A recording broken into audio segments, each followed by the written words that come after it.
People do not see things unless you point it out to them. They're going to go right past symbols and emblems and never even suspect what they're looking at. And unfortunately, in America, especially, even when you point things out to Americans, they don't even care. They don't see any value in it, in knowing about such things. But when you begin to look at the symbols of harlotry, flags, coats of arms, national coats of arms, corporate seals, logos for big corporations, and there was a movie many years ago called A Beautiful Mind, where the doctor was able to, because of his gift of pattern recognition, was able to see encoded things in magazines and newspapers or whatever, and he was a master decoder of codes because it was just obvious to him. Well, it's the same idea struck me when I was in my mid-teens, that there seems to be patterns, and nobody told me this, I just began to see it, that there were patterns in symbols and emblems and words and terms and coats of arms, as I said, and flags around the world. It didn't take me very long to figure out that there is a world of symbolism that's organized. It's very highly organized around the world to communicate through mass media. It's an incredible world we live in of communications through visual symbols and emblems. Classic example, you go to in Washington, D.C., if you go on television any night to CNN or any of those news, or even on the regular news at night in television, and you will see in Washington, D.C., some crooked politician making some kind of a big speech about something, and they're all crooked. But you see the politicians making a speech in Washington, D.C., and it's where the president, in that room where the president gives his State of the Union message. And I have asked so many people, and they've seen that room, they know where it is. And I said, well, did you ever see the symbols, which are sitting on both sides of the podium where the president stands, the symbols? They never even noticed. And I said, my God, they're about 8 to 10 foot high, and they're right on both sides of where the president's standing. And those symbols, next time you get a chance, look at the podium, and don't look at the goofball and the paid lackey, who we call politicians in America. Both sides of a presidential podium is a symbol called a fasci, or a fascis. It's a bundle of sticks with a hatchet head. And it's an incredibly important symbol. And it's a symbol that came out of the ancient world but was picked up by the Romans, and it began to be very important in the Roman Empire, the fascis symbol, which is a bundle of sticks, like I said, tied in crosses. You'll see it's tied in crosses, and it has a hatchet head. The reason why well, first of all, the symbolism of the bundle of sticks. The idea was that one stick can be broken. 2 or 3 sticks can also be broken. But if you have a bundle of sticks and you tie them together as one unit, we like to say that, well, America has a coalition. We're all collected together like a gang. We've got the Crips and the Bloods and the Hells Angels, and we've got all these gangs, and we collect them together as one unit. And it's politically, we call it a coalition of governments. Just one example of thousands that you can see every day. People see the American flag, the stars and stripes, having no idea in the world, even Americans have no idea in the world, that's not an American flag. It's a U.S. flag. The United States flag is not an American flag. How many people know that the U.S. is a term? This country we call the United States of America is a republic, but the word United States in law means a corporation, a privately owned company.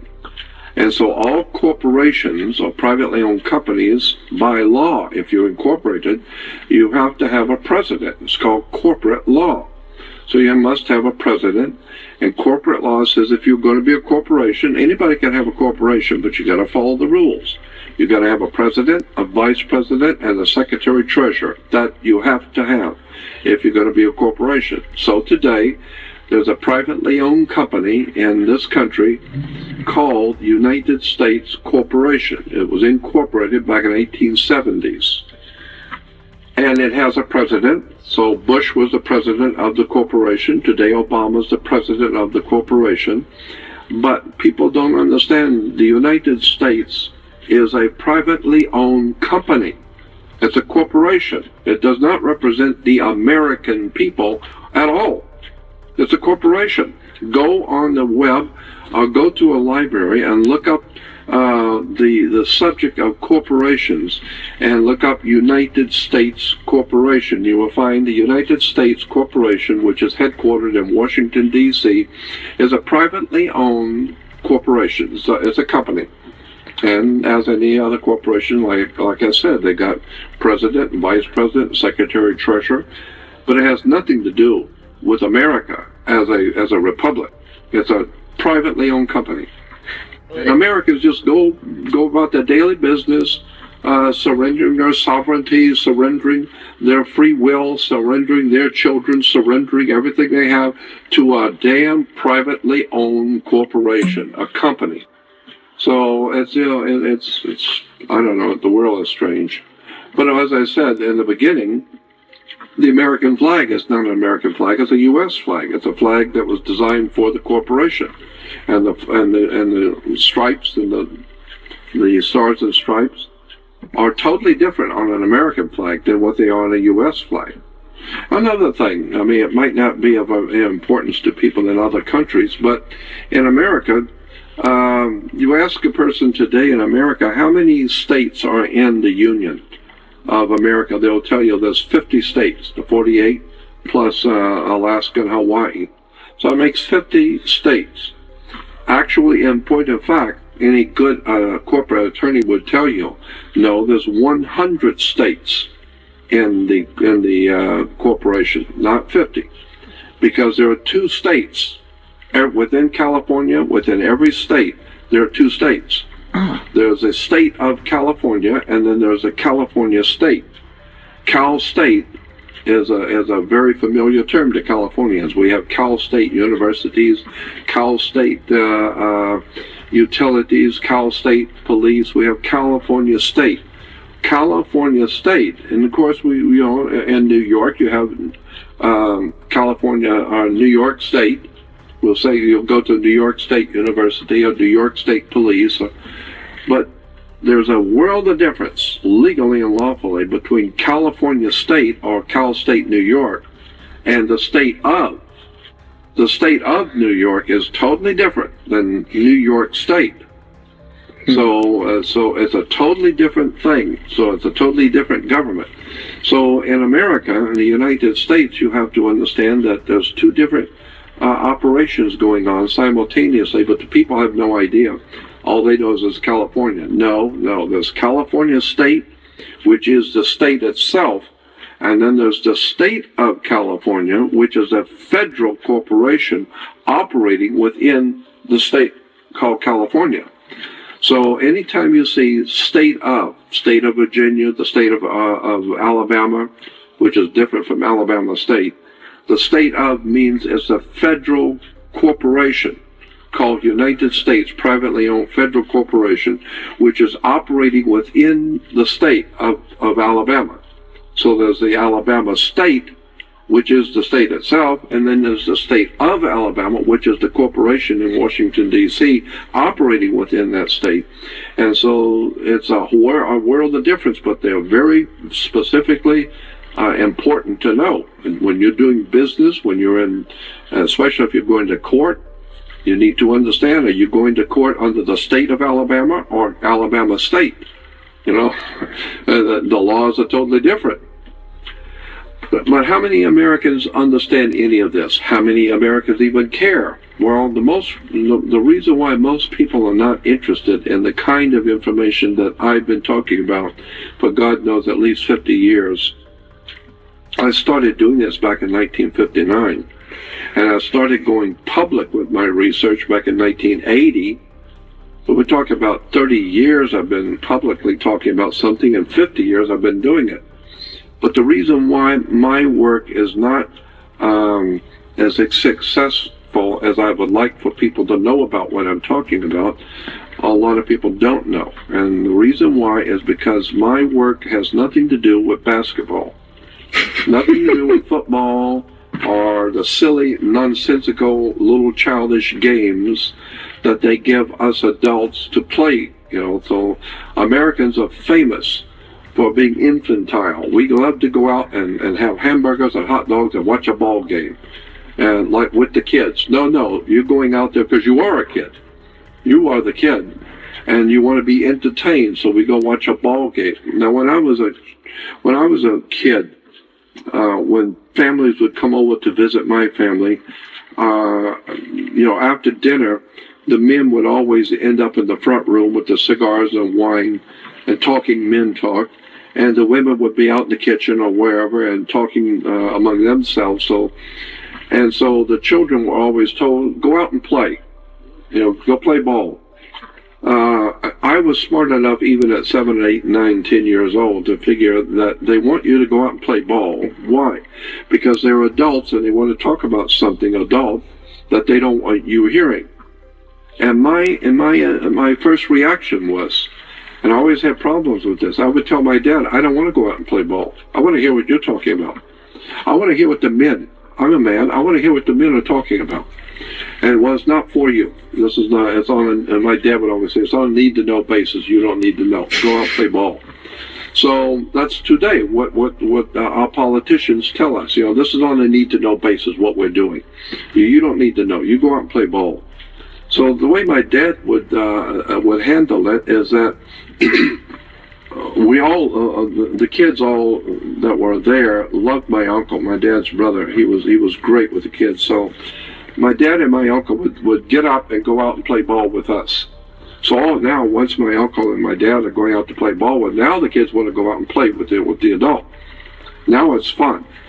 And about 5 minutes after we're into the game, of course, my dad would get tired. He has to go in, and my uncle would. A few minutes later, he had to go in.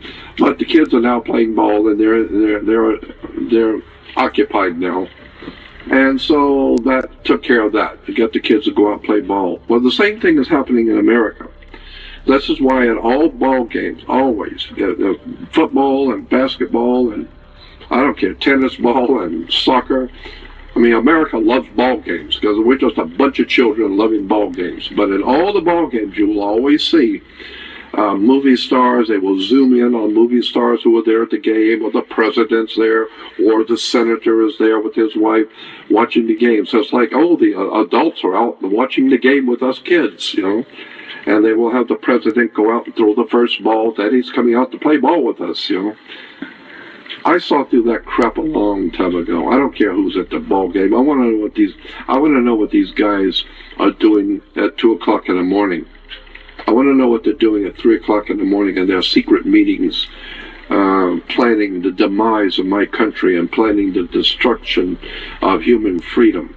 I want to know who these criminals are. I'm not interested to see them at a ball game. I'm not impressed with their ball games. I'm not impressed with them.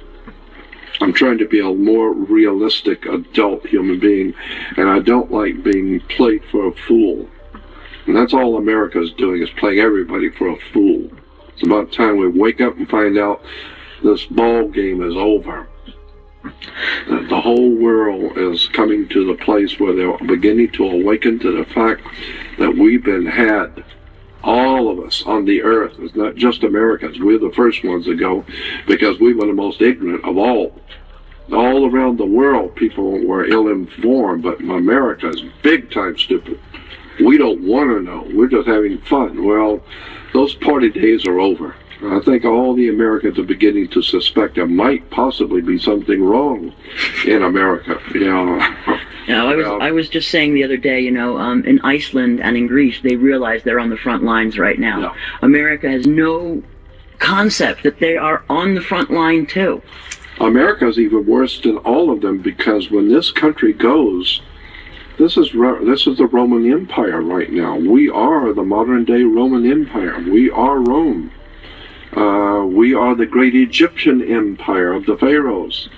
The Mississippi, according to the secret societies, the Mississippi is referred to as the Nile. Mm-hmm. Well, that's down true. the Nile, you have all the cities on the Nile. Memphis, exactly. I was going to say. And Cairo, all these cities named after Egyptian cities on the Mississippi. Why? It's because America is perceived by the founding fathers as the great restoration or the reborn empire of the Egyptian empire to dominate the globe. And then, of course, once the Roman Catholic Church moved in on us, they saw what was going on, that there's all this bunch of bull about freedom and liberty and justice for all. The Vatican said, no, thank you. You need to remember the Vatican has for over 3,200 years, Rome has dominated Europe under the Roman Empire of the Caesars, and then for the last 1,600 years under the Vatican. Rome, the Holy Father, runs Europe, period. Well, when you look at the history of Rome, I mean, even from the earliest time, the history of Rome was run by specific families, specific gentes. The Gentilician period then becomes the imperial period. Precisely. And in what way is that different than our great republic now being raped and destroyed by the powerful families behind the scenes, the Rockefellers, the Warburgs, the Schiffs, all of the very dark conspiratorial apparatus behind banks, and how many people in America know banks are nothing more than funds for insurance companies? Insurance companies are the major stockholders of our banks. Yeah, and so that's why in America you have to have insurance on your car and you have to buckle up when you're driving. It's because the insurance companies, and the reason why you have to have insurance on your car and you have to buckle up when driving, probably have to do that now in Europe for the same reason, but the reason why you're doing it in America is because Americans think, well, the government wants to protect us so we don't get hurt. Well, that's true. But why? They don't mind killing people all over the world in wars, hundreds of thousands of innocent women and children being murdered in wars all over the world, so they don't really care about human life.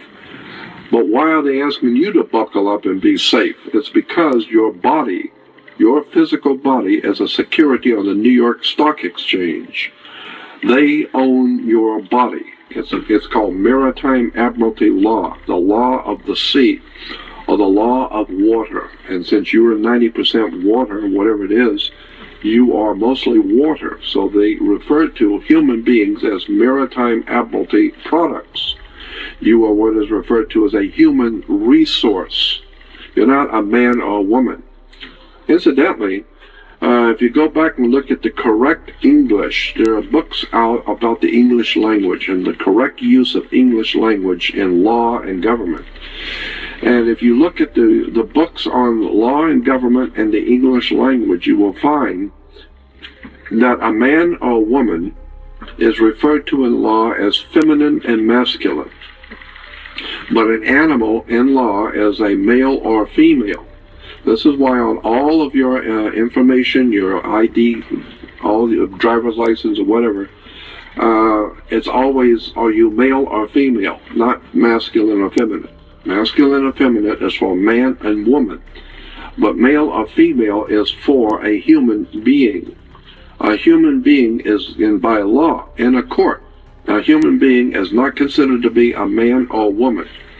It is considered by law to be a maritime admiralty product, and that product is on the New York Stock Exchange. So your birth certificate, which represents your flesh and blood body, is a security on the New York Stock Exchange. You are nothing more than a human resource. You are an animal. a male or female animal that's being bought and sold by the corporation called United States privately owned company. So once you understand how, and most people cannot relate to my words, they have no idea what I'm talking about. It's so foreign. But I do what I do to help those people, that small select handful that will be hearing me, who actually have a brain and who are actually used to actually thinking and reading and studying and researching. That's who I am appealing to. Just that small, minute handful who want to know the real truth about how the world really works. Because once you understand how this tune is played, we call government, commerce, international operation of government, education, military, it's all business. Just like the mafia says. I don't have anything against the mafia at all. But I love that one saying that they have, is very famous. The mob will tell you when they get ready to kill you, this is nothing personal. You know, like in the movie Godfather 1, when Michael and the Godfather, they're all sitting around with the attorney in the front room. And the attorney says, Michael, he said, this is not personal, Michael. It's business. It has nothing to do with personal. So the killing of people around the world it's nothing personal. It's just business. It's commerce. We're doing business. And sometimes, we ask a country if they will do something, and they will sell us this or do this or not for us, and they say no. Well, that's okay. We'll just send in the Marines and whip your ass, and then we'll take it. And again, looking at the symbolism, if you look at the flag again that's sewn under the military uniforms, all of them always have the maritime fringe on the gold fringe around, and they're backwards. Yeah, they're always backwards. Most people don't notice that. They're backwards. I mean, I understand what upside down means. That's right. Upside down means something distress. Else. That's right. But to put it backwards and then to indicate that it's maritime law. I mean, what have you got to do with maritime if you're the Army? That's right. Well, actually, the Army is a branch of what is called internal security. General Motors, Ford Motor Company, all Sears, all big corporations in the world have something called internal or in-house security. In-house security means that big corporations have their own little police department. And so if they catch you stealing something or doing something, they will apprehend you right there right there in the factory, right there in the store. They have their own security. Now they can't put you in jail, but they can hold you and then call the authorities and turn you over to the authorities. But the point being is that they have the right and the authority to arrest you with the in-house security. That's their property. That's their corporation. They own the property, and you have done something, stole something, or broke something, or whatever. They have the right by law to arrest you and hold you for prosecution and give you to the authorities. So it's called in-house security. So the United States Army, the Navy, the Marines is what we call in-house security for the corporation called United States, which is a privately owned company. So if you're in the Army or in the military in America, you're not working for the American Republic to protect America. You're working for a privately owned corporation. Wake up. Get a life. That's why all over the world, our military, or the military of the United States, think that they are out there to protect America. And they're supposedly out there to protect the Republic. In what way is American military today, in any way, shape, or form, protecting the great Republic of the United States of America? In what way are they protecting us? They're out all over the world doing whatever it is they're doing in all the countries of the earth, and the few that are here are now on the streets with guns to make sure we are in compliance to the masters of our country, to the communist or Nazi SS Gestapo masters who own America, our people are now being herded around like animals by the military, who are nothing more than in-house security for a private corporation. I think the whole world situation is just incredible. I don't have any words for it. The only reason I'm telling you all of this is because I'm 70 years old and I'm not going to be here much longer.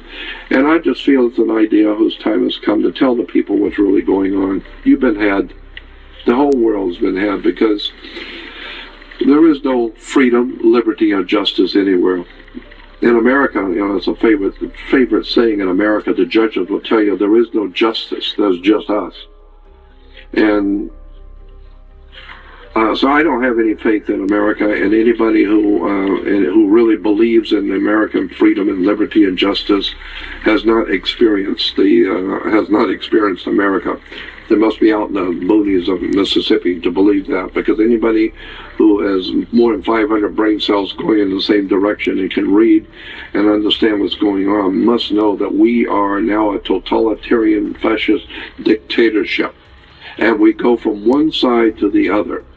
In America, you have the Democrats and Republicans. You cannot have a third party. I don't care how big you are. I don't care how much money you got. You cannot have a third party. You must either be a Republican or Democrat. There's a reason for that. Because you only have two eyes. You can't have three. You only have two arms, two legs. You don't have four legs. You only have two. And so the symbol for the Roman corporation back in the ancient Roman Empire was an eagle. And the eagle only has two wings, left wing and right wing. So that's why we have left wing and right wing politics, because the eagle only has two wings. I just have a quick question, if you don't mind. What's the difference in terms of, you see a lot of eagle symbolism everywhere, yeah. And my question is, you see the single-headed eagle, and then you see the double-headed eagle. What is the difference between those two symbols, or are they similar? One has one. Other than that. Oh, other than that. The eagle, first of all, the eagle in ancient history and all the ancient cultures of the world, the eagle has always been important. I think that's fascinating too. All the ancient cultures of the world always use the eagle. The eagle, in every case, always, no matter how ancient the culture was, the eagle always represented the sun. The sun was the giver of life. It was the one that brought warmth to the earth. It brought light to the earth. It was the energy that brought life to the earth with its energy. It was the dominant power in our little world that we live on the earth, is the sun. Without the sun, we're dead. And so the sun always represented the bright, brilliant power of life. And so, therefore, all of the Nazi, communist, fascist, bloodletting murderers who saw themselves as world dictators always used the sun. They were the great enlightened ones who brought power to the world and energy to the world and all that stuff. So the eagle originally represented the sun, which is very interesting, because most of the secret societies behind world government are based on the worship of the sun. Like Christianity, that was nothing more. Christianity was nothing more than a cult, a very successful cult, but a cult nonetheless. The Christian church today is a very, and all Christians, I'm talking about Catholic and Protestant, all forms of Christianity that calls itself Christian are, in point of fact, a cult. But they're very successful. They got a lot of money, and they're a very big cult. Well, I mean, so is, you could say, the Mafia, La Cosa Nostra in Sicily is a cult. It's a private association. Criminal, but it's a private cult. And you have to join it. Well, no less criminal than the Vatican, certainly. And of course, the Vatican is the grandmother of all cults. So the Vatican is a lot more than you think it is. There's a whole story about that. But so the eagle represented the sun. The sun represents power on the earth and enlightenment. That's why all the enlightened, intellectual, brilliant people use the sun as a symbol for their enlightenment. But the double-headed eagle actually goes back into ancient history, had nothing to do with Rome at all. I think it was Etruscan, and from I seem to remember that it was also used in the Middle Eastern countries like Iraq and Iran thousands of years ago. That's a very interesting subject. I've done some research on that many years ago, and I don't even recall exactly, but that's something for you to look up. The double-headed eagle, which of course is used in Freemasonry and the Masonic orders, but it's also used in many other fraternal orders around the world, and government seals. The Germans, it's used as the symbol for the Vitesse football team in Arnhem, which the Germans call Arnheim. And when you look at it, you know, I think that if the Nazis were using it quite as much, and they're still in Germany using it today, even post-Nazi era, that it probably in some way would tie back to the Teutonic Knights as well. Absolutely, you can bet on that. Yep. And it's interesting too is, you know, it's been proven over and over and over again by documentation that's been collected over the years by really top-of-the-line researchers in America and around the world, in Europe especially, that the Nazi movement is anything but dead. And that all the big German corporations like Mercedes and Volkswagen and IKEA and all those big corporations, they're all secretly financing Nazi activity in Central America, South America, Brazil, Argentina. Argentina is getting a lot of money from these big corporations like Volkswagen and IKEA and Mercedes. And I've always been amused at how the Jews talk about the dirty, rotten Nazis, and yet all the Jews I know in LA are driving Mercedes and and Porsches. What they don't know is that at a given time, all the doors will lock and the heaters will all go on. That's right, exactly. And well, nothing new under the sun. It's the same old stuff. People buy into those things that they don't understand.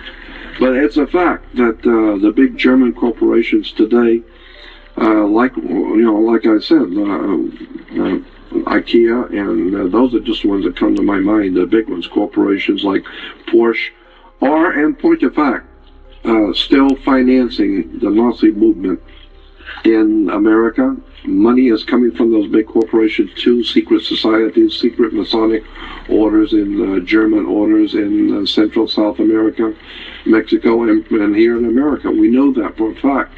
So I just say to the world, well, keep buying your Mercedes and your Porsches and Bear Aspirin and Bear Aspirin and all the Bear Aspirin developed at Auschwitz. IG Farben, yeah. IG Farben. And then what do? They put Fritz Tamir. What did they put him in jail for? About 6 years, and then they put him in charge of Codex Alimentarius because he hadn't murdered enough people. It's a business, though. You're taking this personal. It's not personal. It's just business. It's just business. Just business. Don't take your death too personally. Don't take it personal. I figure you're going to die anyway. If you're going to die anyway, we might as well kill you ourselves.